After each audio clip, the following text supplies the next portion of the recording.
90.1 Fast FM untuk Anda keluarga Fast Reni setia hadir kembali untuk Anda dalam dialog bersama dengan anggota DPRD Provinsi Jawa Tengah. Kali ini kita akan membahas terkait dengan optimalkan potensi pariwisata Jawa Tengah untuk kesejahteraan warga. Dan di studio sudah hadir narasumber kami yang sudah sampai dengan formasi lengkapnya. Ada, kita sapa dulu Dr. Andes Haji Sunarno, ada juga Bapak Insinyur Sukardiono, ada Bapak Joni Kristianto dan juga Bapak Juli Kristianto. Kita sapa, Assalamualaikum, selamat pagi jelang siang Bapak-bapak. Waalaikumsalam warahmatullahi wabarakatuh. Alhamdulillah, sehat-sehat Bapak nih ya. Alhamdulillah sehat. Wah, ini kompak gitu suaranya langsungan ya. Ya, hari ini keluarga Fast kita akan mengangkat tentang potensi pariwisata. Kita tahu nih Pak, kalau Jawa Tengah itu kan memiliki potensi pariwisata yang luar biasa ya. Banyak banget dan lengkap gitu ya, mulai dari pegunungan, wisata bahari, budaya, sampai dengan wisata kuliner yang terkenal. Pastinya diperlukan sinergitas keluarga Fast dan kerjasama semua pihak guna mengembangkan pariwisata di Jawa Tengah yang nantinya juga akan berimbas untuk program perekonomian masyarakat. Ini saya mau tahu dulu, mungkin ke Pak Joni ya, atau Pak Juli dulu nih, boleh nggak sih kalau kita? Oh, Pak Narno dulu, langsung ke Pak Narno. Boleh, dari sini ya Pak ya. Ya, bagaimana nih menurut Pak Narno potensi pariwisata di Jawa Tengah khususnya di dapil Anda nih Pak Narno? Baik, terima kasih Pak. Jadi saya ini kebetulan dari Dapil 8. Oke. Saya Boyolali, Kabupaten Magelang, Kota Magelang. Sedangkan Pak Juli Kristianto ini dari Dapil Banyumas. Jadi beliau nanti kalau ditanya masalah Batu Raden lah ini baru bisa klik. Ya, jadi baik. Kalau di Dapil 8 ini potensi pariwisata ini sangat berpeluang untuk bisa meningkatkan perekonomian. Apalagi setelah Borobudur ditetapkan sebagai kawasan strategis nasional ini ke depan akan menjadi daya tarik yang luar biasa. Wisatawan mancanegaranya yang sekarang ini baru 5-6 juta, diperkirakan ke depan bisa 20 juta. Ini kan peluang pariwisata sangat terbuka lebar. Itu di Dapil, belum di Boyolali juga sudah tumbuh objek wisata baru, destinasi baru seperti di Kecamatan Selo dan Wonosegoro ini potensi wisatanya sudah sangat berkembang. Kemudian kami melihat mengapa pariwisata menjadi perhatian yang sangat khusus dari pemerintah, karena akan bisa di samping membuka lapangan kerja yang luas juga bisa meningkatkan perekonomian Jawa Tengah. Sehingga kami dari DPRD Provinsi Jawa Tengah mendorong agar pemerintah dari Provinsi Jawa Tengah bisa memberikan fasilitasi kepada destinasi wisata yang berpotensi untuk bisa dikembangkan. Konkretnya bahwa setiap tahun dari APBD Provinsi Jawa Tengah ini telah dianggarkan yaitu desa wisata, yaitu suatu desa yang berpotensi untuk dikembangkan menjadi desa wisata. Nanti akan bisa dibantu dari APBD Provinsi itu ada klasifikasinya. Jadi kalau desa wisata pemula itu baru kita bantu 100 juta. Kemudian untuk desa wisata berkembang itu 500 juta dan desa wisata maju bisa 1 miliar.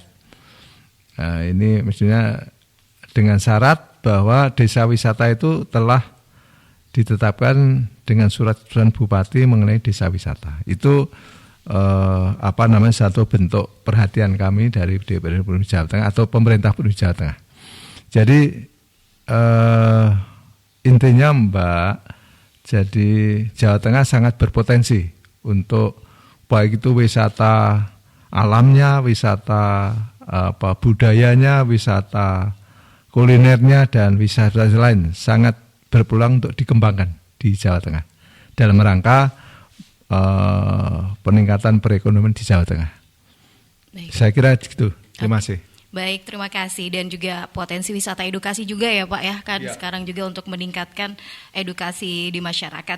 Baik, kalau itu tadi Pak Sunarno sudah mengungkapkan bahwa APBD Jawa Tengah juga sudah dipersiapkan untuk meningkatkan lagi-lagi dari potensi wisata itu sendiri. Kalau kita geser sedikit nih ke Pak Godres. Wah, sudah siap nih ya Pak ya.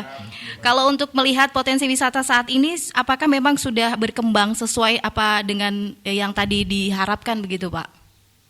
Terima kasih keluarga besar Fast FM.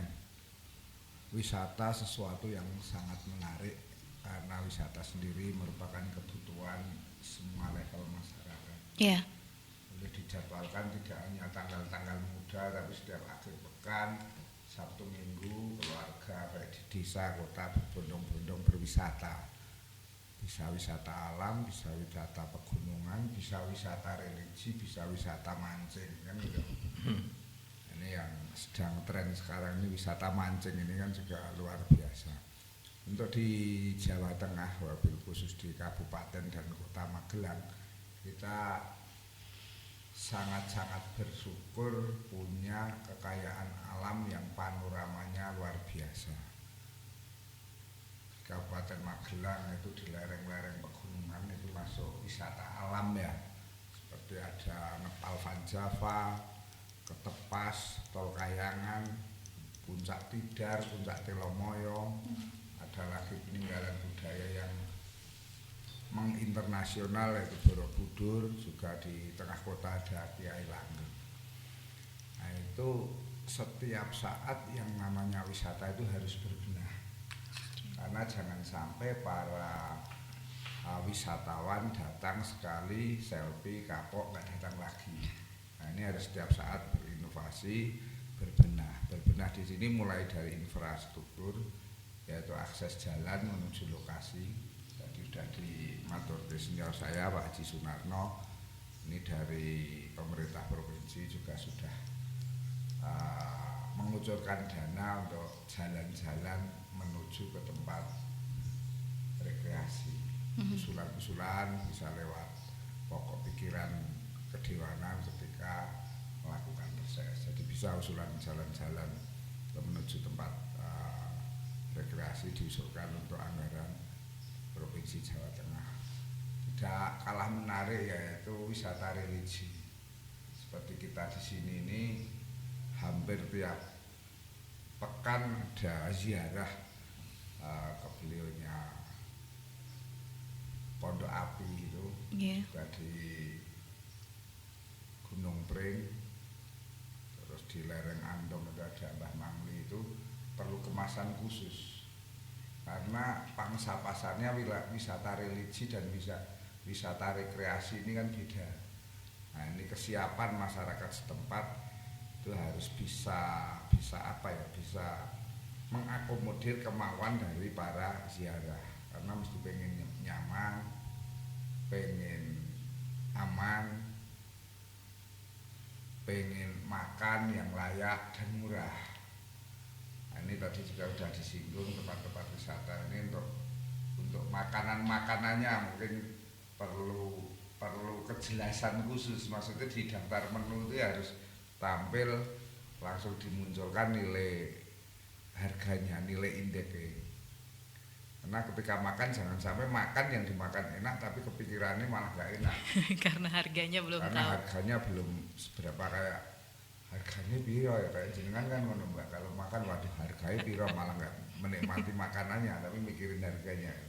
Nah, ini kesiapan masyarakat lokal dan wajib hukumnya setiap wisata baik di alam maupun religi maupun kuliner itu wajib hukumnya masyarakat setempat yang mayoritas mengambil keuntungan dari adanya wisata itu. Jangan sampai misalnya ada kekayaan alam yang luar biasa, misal yang dekat dengan seni Ketepas, itu masyarakat setempat yang harus mengambil efek positif dari efek ekonomi, efek dari wisata itu sendiri, jangan sampai yang masuk di situ investor sementara masyarakat setempat jadi penonton, itu jangan sampai gitu Mbak Reni. Baik, itu tadi memang butuh yang namanya sinergi lagi ya. Kalau kita bergeser ke Pak Joni dan juga Pak Juli, seperti tadi yang diungkapkan bahwa dapilnya ini berbeda gitu ya.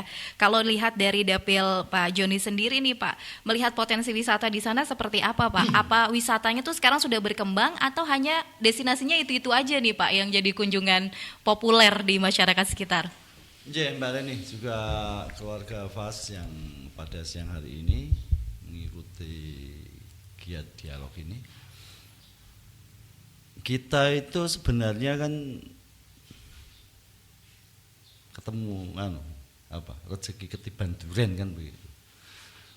Masyarakat kita hari ini kan tidak ikut bangun Borobudur, tidak ikut bangun Prambanan, tidak ikut. Tapi bayangkan sekarang berapa banyak kemudian potensi ekonomi yang didapatkan karena ada aktivitas orang-orang yang ingin melihat suatu peninggalan masa lalu kan gitu. Sama kita mungkin juga panjenengan dan saya itu juga tidak ikut membangun desa apa itu namanya yang Nepal Van Java itu Sukomakmur kan gitu, Sukomakmur atau Temanggung kan gitu, kita nggak ikut bangun. Tapi tahu-tahu orang-orang karena diperkenalkan melalui media sosial, Instagram, TikTok, Mbak Reni Instagramnya apa ya? Nanti Pak. TikToknya apa ya? Dan kemudian orang-orang datang ke situ, kan begitu. Ya. Lalu kemudian kita misalnya di beberapa tempat, misalnya Borobudur, Prambanan, mungkin candi-candi yang lain itu, lalu tahu-tahu masang pagar lalu bikin loket. Gitu. Orang melu gawe, melu bati. Ya. Kan begitu. Ya. Tetapi juga ada kemudian juga pola-pola kemudian pariwisata yang itu murni karena kelebihan kemudian dibangun. Kita mungkin melihat ada beberapa pariwisata yang akhirnya gagal. Orang-orang demam pengen bikin wisata di wilayahnya gitu. Kemudian gagal, bangkrut, mangkrak kan begitu. Karena seringkali tidak paham bahwa pariwisata adalah juga bisnis. Tentu sebagai sebuah bisnis, pemerintah seharusnya membuat sebuah regulasi dahulu. Bahwa memang kemudian daya serap wisata di wilayahku itu ada berapa sih kekuatannya. Harus dihitung betul. Jangan sampai kemudian terlalu kelebihan destinasi. Mungkin berlebihan hotelnya sampai hotel-hotelnya sepi kan begitu. Apalagi sekarang dengan jalan tol yang lebih mudah, orang mungkin ketika berwisata nggak berpikir untuk nginep. Karena sudah aksesnya lebih. Iya, misalnya orang pada waktunya nanti orang dari Tegal misalnya mau datang ke Magelang, itu berangkat pagi jam 6 sampai ke Magelang jam setengah 10, berwisata sore pulang lagi. Berbeda dengan zaman dahulu mungkin waktu tempuhnya sampai 6-7 jam kan begitu sampai ke Magelang. Tapi hari ini enggak mungkin. Ini mungkin pola-pola pariwisata yang berbeda ini sebagai sebuah bisnis harus dipahami. Baik dipahami oleh pemerintah yang membuat aturan, regulasi, maupun dipahami oleh para pelaku wisatanya sendiri.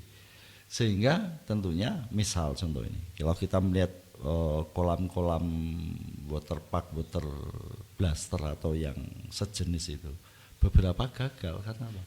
Airnya naik harus pakai listrik.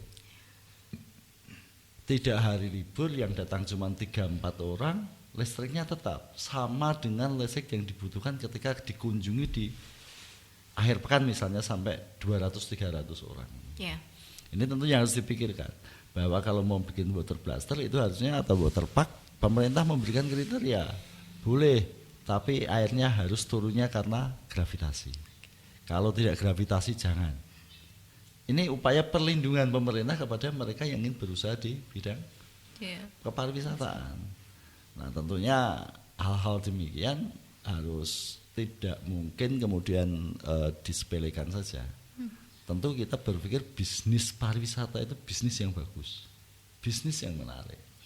orang suruh datang, masuk loket, bayar, melihat pohon-pohon, melihat gunung, bukit dan lembah, bayar kan gitu. Ya, itu membayar. Iya. Mereka pulangnya nggak bawa apa-apa kan gitu. Mungkin di dalamnya kalau misalnya mereka jajan tadi seperti katakan oleh Mas Kudres, mereka malah pengeluaran lebih karena mungkin di dalam tempat wisata harganya agak berbeda dengan yang di luar wisata. Begitu Mbak Reni? Baik. Maksud.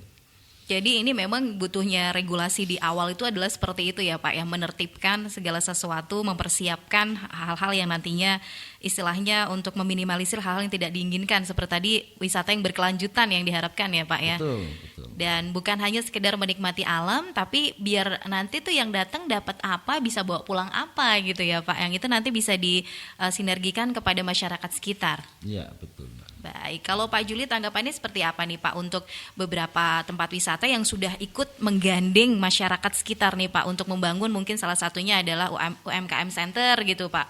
Kayak tadi Pak Joni bilang kan, datang nggak cuma bisa lihat pohon, gunung, foto, pulang udah Pak gitu.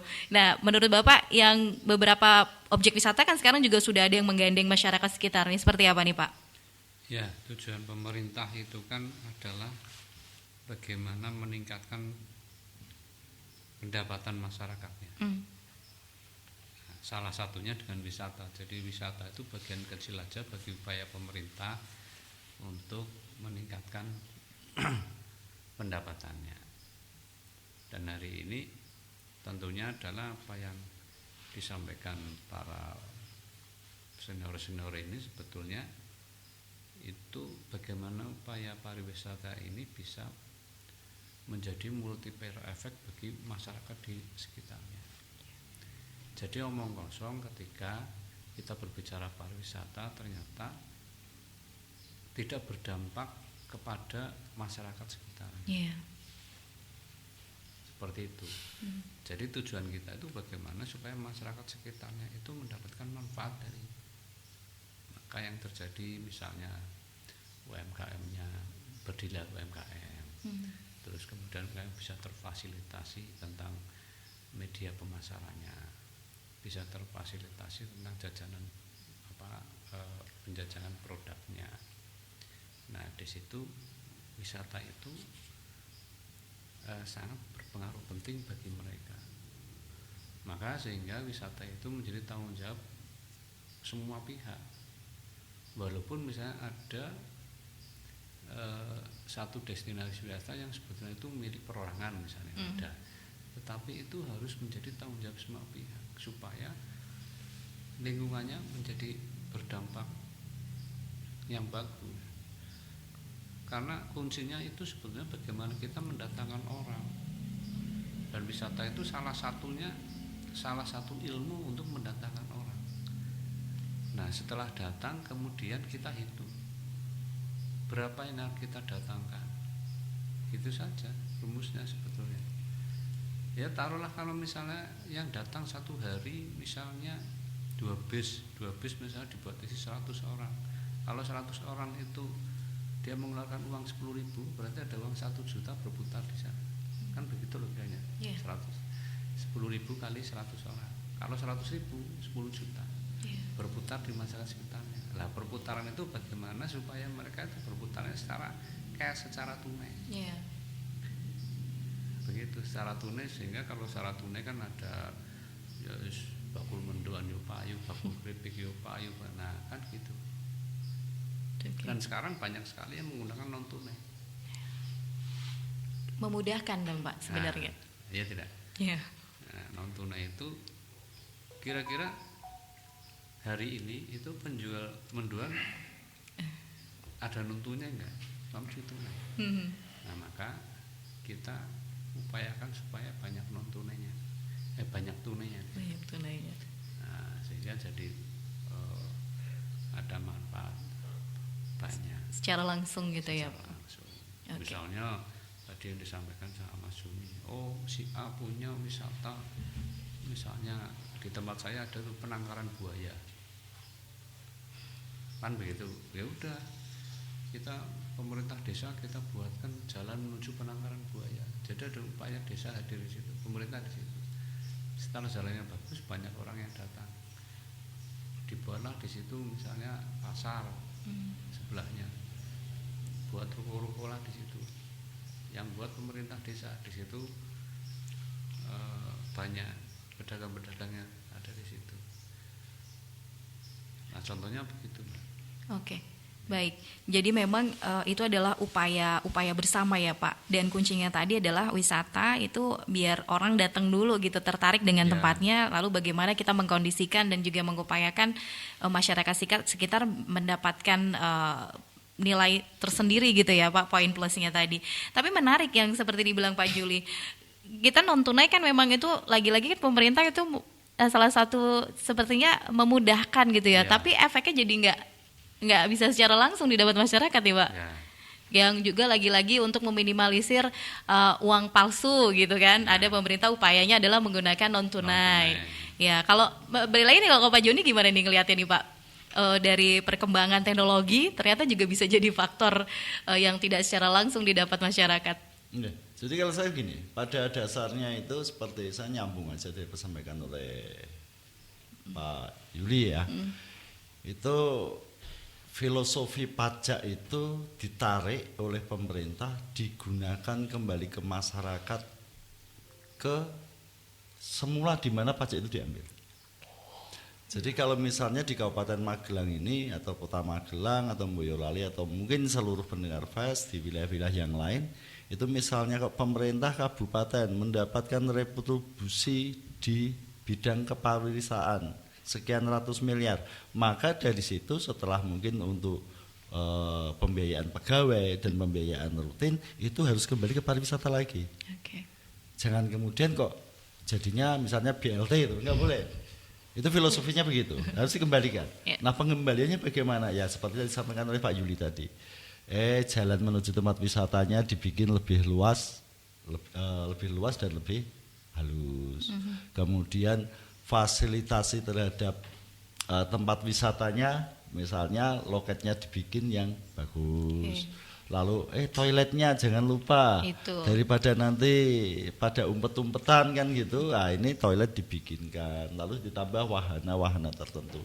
Di mana kalau Mbak Reni itu biasanya datang ke satu objek wisata, lalu foto-foto, spotnya bagus, karena besok pagi kan biasanya nggak ke situ lagi, cari spot yang lain kan gitu, tempat wisata yang lain. Ketika ada mungkin beberapa penambahan yang lain di situ, akhirnya wah tak balik ke sana ada spot baru katanya tempat itu kan gitu. Artinya bahwa pembaruan sesuai dengan zaman di mana spot-spot foto Instagramable itu yang memang atau TikTok dijadikan sebagai uploadan dari para konten kreator itu ya tentu diharapkan bisa memelihara objek wisata itu lebih berkembang. Baik, inovasi diperlukan di situ berarti inovasi, ya Pak. Baik, ini sebelum kita break ada pertanyaan yang sangat menarik. Tolong dong pemerintah dilakukan kembali pembinaan dan juga penyuluhan ataupun apresiasi dari dinas terkait ketika ada desa wisata yang memang sudah berkembang sedemikian rupa. Dan tolong juga untuk sosialisasi dan pendampingan kembali untuk wisata yang hanya booming di awal-awal nih Pak. Kan banyak juga wisata yang mangkrak seperti yang tadi Pak Joni bilang ya. Di awal bagus gitu, tiba-tiba nggak ada lagi beritanya gitu ya. Monggo ini mau Pak Narno atau Pak Godres yang mau menjawab nih. Baik Mbak Reni. Jadi tadi yang wisata mangkrak tadi ya. Ini berarti pengelolaannya yang kurang bisa kurang bagus lah. Oleh karena itu kami dari pemerintah memfasilitasi untuk diadakan semacam pelatihan, peningkatan kapasitas mengenai manajemen kepariwisataan atau dan sebagainya. Itu pernah dilakukan oleh Provinsi Jawa Tengah. Oleh karena itu kami sangat welcome kepada desa-desa yang memang sudah memiliki potensi yang mau berkembang. Makanya kan dalam rangka merangsang atau memotivasi desa-desa wisata itu kan ada tahapannya. yang pemula 100, yang berkembang 500, yang maju 1 miliar. Itu adalah bentuk apa ya? Motivasi agar semuanya nanti bisa desa wisata maju. Nah, ini sebagai teknik saja.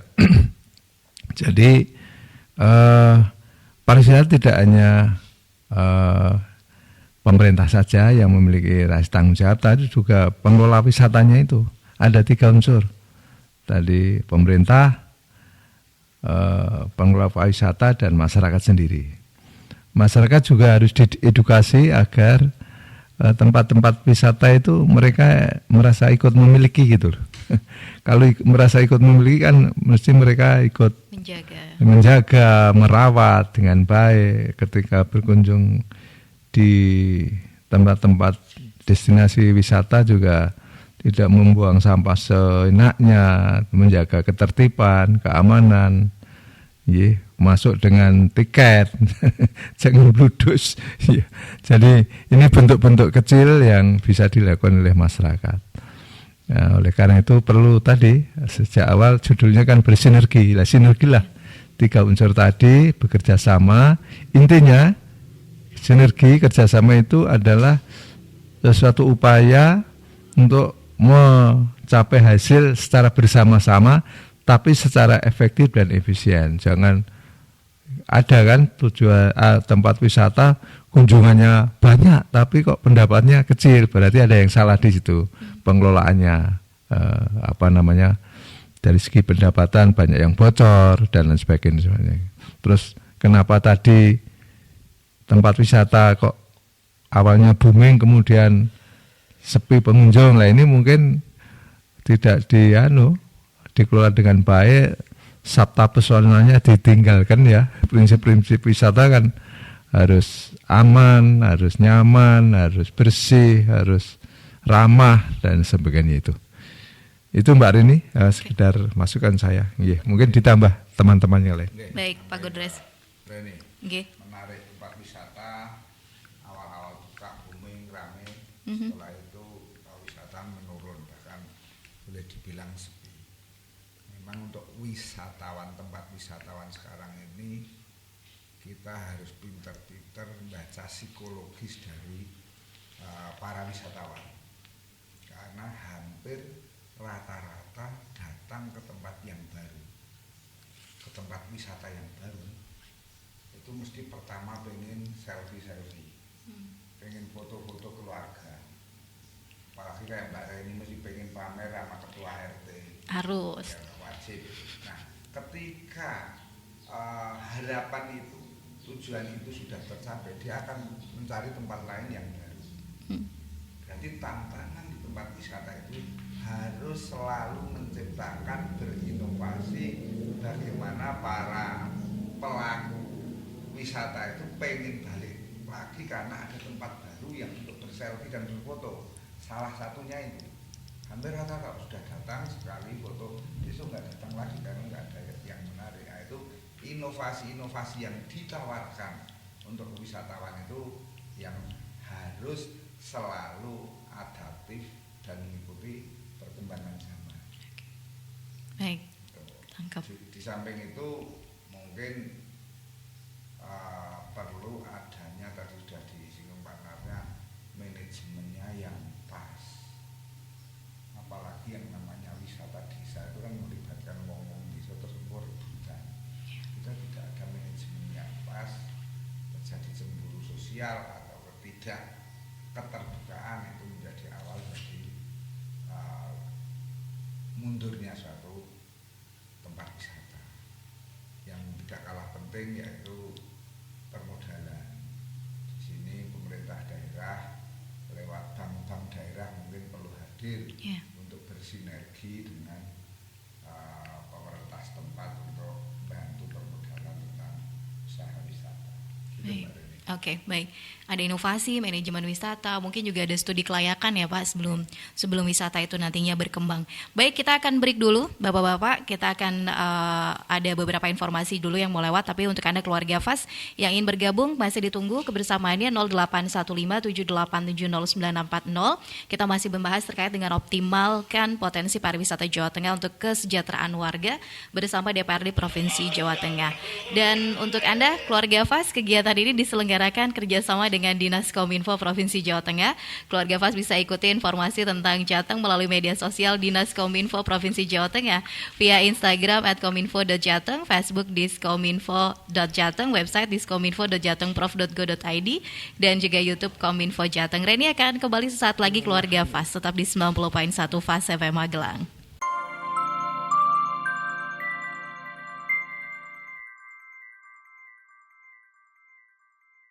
90.1 FAS FM untuk Anda keluarga FAS ya. Ini masih untuk Anda dalam dialog bersama dengan DPRD Provinsi Jawa Tengah. Kita masih membahas terkait dengan optimalkan potensi pariwisata Jawa Tengah untuk kesejahteraan warga. Masih ada narasumber di studio kami, Bapak Sunarno, Pak Sukardiono atau Pak Godres, ada Pak Joni Krisdianto dan juga Pak Juli Krisdianto. Yang pastinya beliau-beliau ini tadi juga sudah memaparkan banyak sekali hal atau potensi upaya pemerintah juga untuk hadir dalam rangka mengoptimalkan potensi pariwisata di Jawa Tengah untuk kesejahteraan warga. Lagi-lagi ya keluarga FAS, yang bermanfaat itu adalah hal-hal yang punya multiplier efek begitu ya. Jadi bukan hanya wisatanya aja yang banyak didatengin, tapi juga itu bisa berimbas ke ekonomian masyarakat sekitar yang bisa ikut terbangun di situ ya. Mungkin untuk mempersingkat aja, Pak Narno bisa memaparkan begitu ya, bagaimana sinergitas yang perlu dibangun nih Pak antara pemerintah dan juga masyarakat serta sektor swasta juga. Kita kan tidak bisa menutup kemungkinan begitu ya Pak ya, untuk mengoptimalkan potensi pariwisata yang ada di Jawa Tengah. Ya, baik Mbak Reni, ada 3 hal. Yang pertama untuk pemerintah, hendaknya bisa memayungi sektor pariwisata ini dengan sebuah peraturan-peraturan daerah, sehingga di situ akan yang sudah berbentuk memihak pada rakyat untuk diberi kesempatan untuk bisa berperan aktif di dalam dunia kepariwisataan. Saya kira ada beberapa daerah yang sudah menerbitkan perda tentang kepariwisataan. Jadi yang belum, monggo untuk segera dibicarakan dengan DPRD setempat. Payung hukum, legalitas, biar ada kepastian para pelaku wisata nanti dilindungi dengan sebuah aturan. Itu yang pemerintah. Kemudian pelaku wisata, pengelola terutama, ini mohon manajemen ini untuk bisa dikelola dengan baik. Artinya sebuah organisasi yang tidak dikelola dengan baik itu pasti pada sana akan mengalami kemunduran. Disesuaikan dengan kalau pariwisata ya trennya apa sekarang ini, umpamanya pasar itu menghendaki seperti apa, nah ini bisa ditangkap, sehingga harus kreatif. Itu dengan apa? Dengan nanti kami dari pemerintah memberikan fasilitasi pelatihan peningkatan kapasitas manajemen kepariwisataan, itu nanti bisa kami di provinsi bisa minta kepada dinas untuk menganggarkan itu. Kemudian masyarakat sendiri juga harus ikut aktif menjaga tentang tempat-tempat wisata, dianggap sebagai milik sendiri lah, sehingga ada kewajiban untuk merawat. Dan terakhir yang tidak kalah pentingnya disinggung teman saya juga masalah promosi. Kita di Jawa Tengah ada media namanya Jawa Promo. Satu pelaku-pelaku wisata yang membentuk forum atau asosiasi untuk mempromosikan destinasi wisata di Jawa Tengah dan DIY. Jadi anggotanya dari Jawa Tengah dan DIY. Ini sudah ada sejak tahun 80 kalau tidak salah. Ini mohon ini bisa dimanfaatkan untuk peningkatan promosi. lebih khusus lagi karena sekarang ini era digital, maka bisa promosi itu melalui IT ya. Karena tidak mengenal ruang dan waktu, ini bisa dioptimalkan lewat promosional lewat IT. Sehingga jangkauannya tidak hanya lokal, tapi nasional juga bahkan internasional. Ini mohon para khususnya pemuda yang berminat di dunia kepariwisataan untuk menangkap peluang ini. Karena kita lihat di jalan-jalan raya setiap hari libur apa itu ramai sekali tentang kepadatan lalu lintas, terutama bis-bis besar, kemudian angkutan-angkutan itu, karena lalu lintas pariwisata merupakan suatu kebutuhan yang dibutuhkan oleh kalangan masyarakat.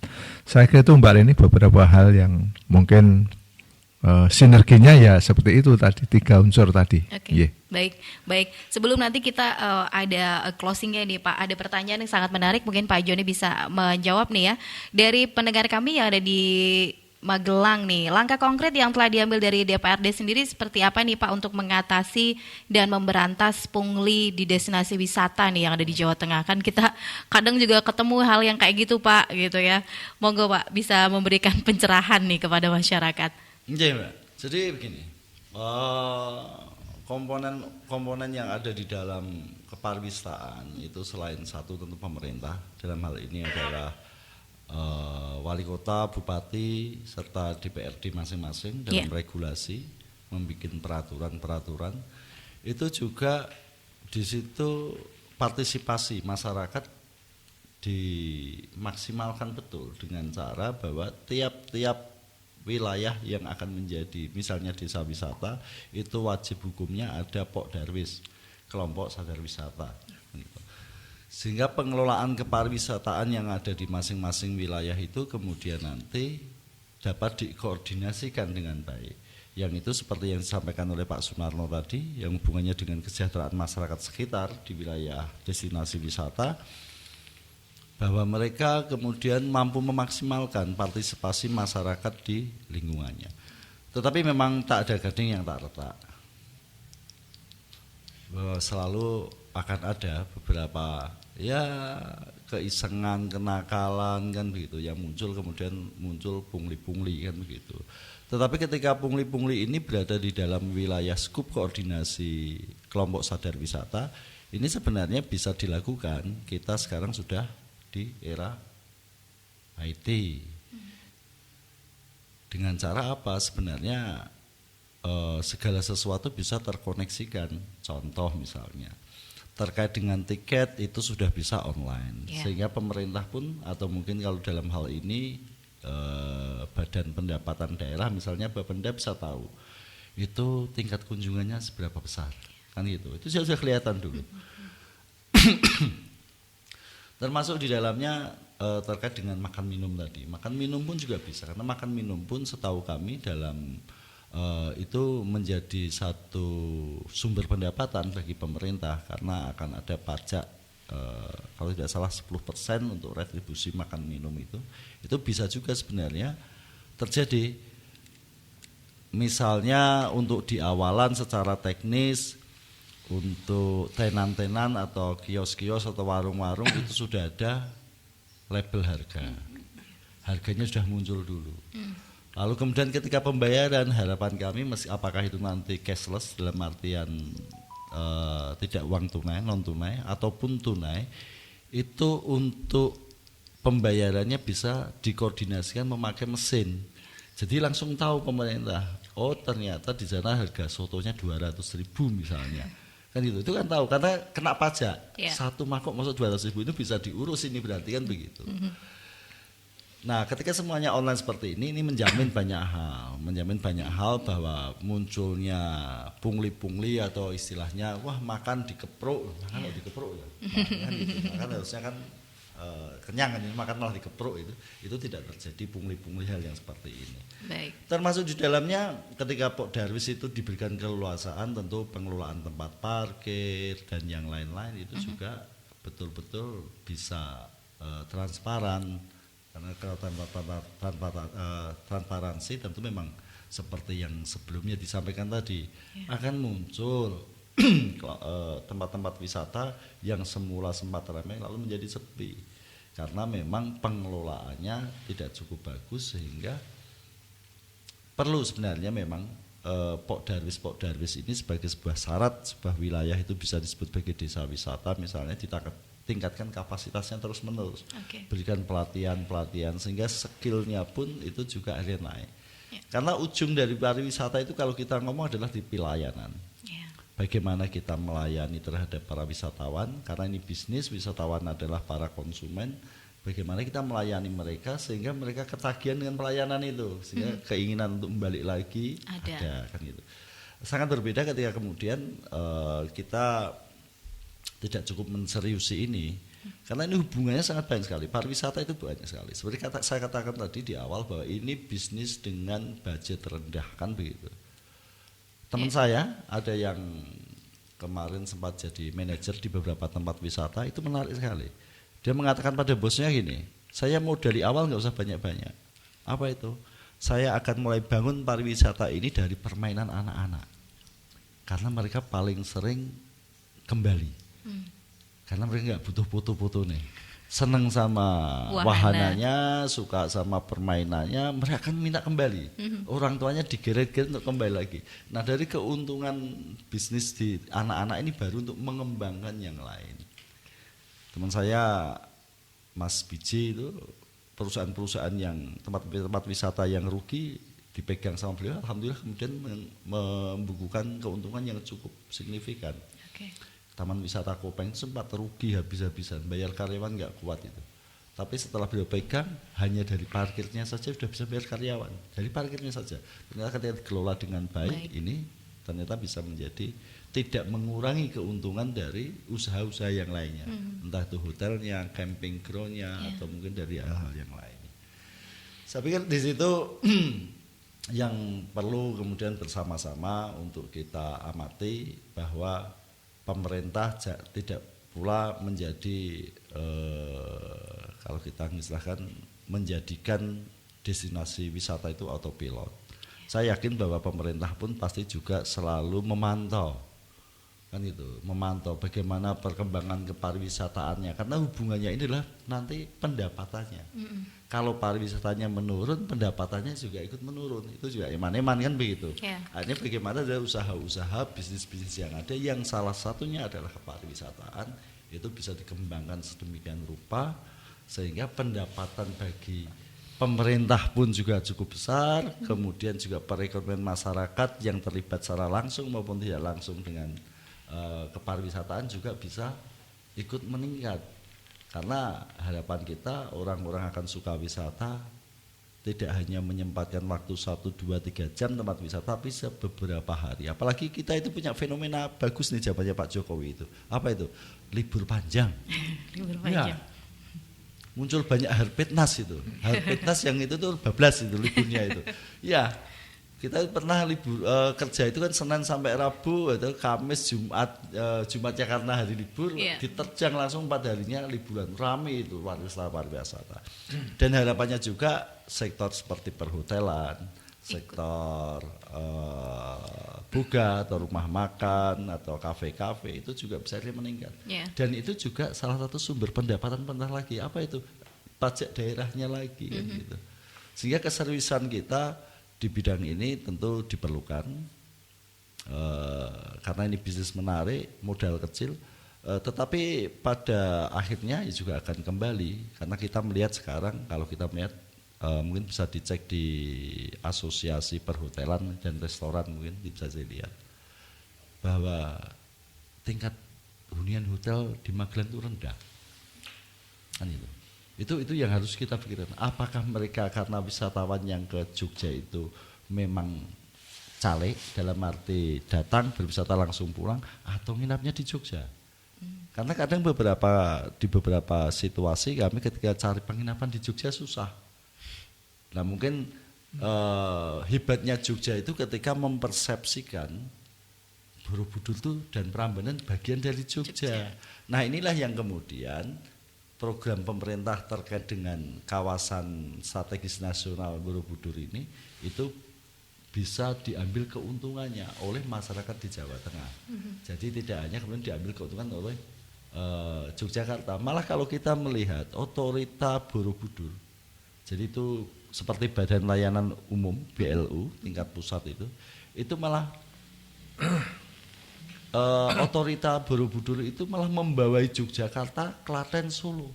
Artinya ini menarik karena berarti artinya akan ditarik bisnisnya ini ada ke arah Magelang. Nah kalau pemerintah Magelang kami berharap ini kan sudah dekat pilkada ya, ini siapa tahu didengarkan calon-calonnya begitu ya. Ini ketika memang pintar lagi membidik, mereka bisa besok bayarnya akan ada pendapatan yang sangat besar yang akan masuk ke Magelang. Ketika mereka kemudian lihat sumber-sumber baru ini mampu untuk mengambil memanfaatkan. Tetapi jika tidak mampu ya seperti biasa saja, kita cuma kebagian macet terpasir saja ya. Gitu Mbak Reni. Oke, baik. Jadi memang ada upaya terkait juga meningkatkan transparansi dan akuntabilitas dari pengelola wisata tadi ya Pak, untuk meningkatkan potensi yang ada dan juga meminimalisir pungli dalam tanda kutip tadi gitu ya. Baik, semoga ini didengar ya Pak oleh para pengelola wisata dan juga masyarakat sekitar dan juga pemerintah daerah bisa bersinergi untuk mengoptimalkan potensi wisata yang ada dan juga untuk kesejahteraan warga. Terakhir mungkin Pak Juli ini bisa memberikan pesannya nih Pak kepada masyarakat termasuk para pelaku pariwisata dan juga UMKM di sekitar tempat wisata nih Pak. Monggo Pak Juli. Ya, jadi kenapa tadi disampaikan wisata kok kelompoknya namanya sadar wisata. Bukan berarti dulu kita nggak sadar tentang wisata. Artinya bahwa kelompok sadar wisata ini adalah sebuah upaya bahwa wisata itu tidak hanya berupa fisik saja, tetapi harus dijiwai betul bahwa kita itu sebagai tuan rumah yang bagus, kita itu harus sebagai pelayanan sebagai sebuah pelayan yang bagus, dan kita harus memberikan segala sesuatunya itu yang terbaik bagi seluruh tamunya. Maka kalau misalnya itu sudah kita buatkan bagus, layarnya bagus, terus kemudian medianya menarik, maka tidak menutup kemungkinan mereka akan datang kembali. Dan kesannya pasti positif. Ya, benar. Nah, jadi ya terjemahannya banyak. Bagusnya seperti apa? Bagusnya ya ada ramahnya juga kepada orang, kepada lingkungan dan lain sebagainya. Kayak misalnya di kalau di Bali itu di desa Panglipuran itu ramah segala-galanya, baik itu orangnya, lingkungannya. Lingkungan dalam arti dia tidak pernah membuang sampah sembarangan. Terus kebersihan itu dijaga betul, keindahan alamnya dijaga betul dan sebagainya. Pasti orang itu akan kembali. Baik. Nah, begitu ya Mbak ya. Baik. Nah, Oke, jadi memang harus dijaga karena kan namanya alam itu PR-nya luar biasa ya nih Pak ya.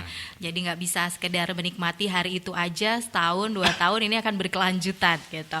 Baik, semoga ini ditangkap juga bagi para pengelola wisata dan juga para UMKM yang ada di sekitar, tetap berinovasi, packaging juga mulai harus dipikirkan ya Pak biar makin menarik, dan bagaimana pelayanan nomor 1 biar customer-nya besok datang lagi. Terima kasih Bapak-bapak atas waktu dan juga kebersamaannya. Semoga aktivitasnya lancar, sehat-sehat ya Pak ya. Selamat siang, Assalamualaikum. Waalaikumsalam. Baik, demikian tadi Keluarga Fast dialog kita bersama dengan DPRD Provinsi Jawa Tengah, dan kegiatan ini diselenggarakan kerjasama dengan Dinas Kominfo Provinsi Jawa Tengah. Keluarga Fast bisa ikuti informasi tentang Jateng melalui media sosial Dinas Kominfo Provinsi Jawa Tengah via Instagram @kominfo.jateng, Facebook @diskominfo.jateng, website diskominfo.jateng.prof.go.id dan juga YouTube Kominfo Jateng. Reni mengucapkan terima kasih atas kebersamaan Anda Keluarga Fast. Selamat lanjutkan aktivitas. Wassalamualaikum warahmatullahi wabarakatuh.